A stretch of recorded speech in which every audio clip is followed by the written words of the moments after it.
here with Charles Soule, author of the book Strongman. How's it going? It's going very well, thanks. Glad to be here. So far, how's Staple been treating you? This is a fantastic convention. It's my first time down here, but the vibe in the rooms has been really great. It's very indie book friendly, which is great for me. I love it. So, been itching to ask you a question since I looked at the book and I see that it has a lot to do with Mexican, has Mexican wrestler in it, and this question just popped in my head. What's your favorite bar in Brooklyn? Oh, hey, it's funny that I could see why that would bring that up.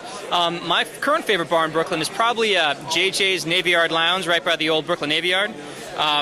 It's the seediest place I've ever been in my entire life, and that's after a lifetime of going to some really seedy bars. But it's pretty great. So that's JJ's Navy Yard Lounge, corner of Flushing and Washington in Brooklyn.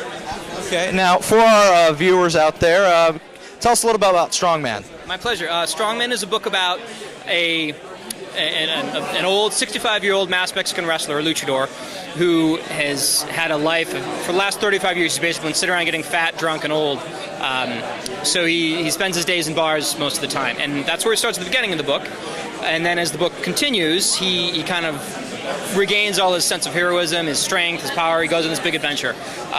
So it's uplifting as opposed to kind of grim and gritty, which I thought would be sort of refreshing in this day and age.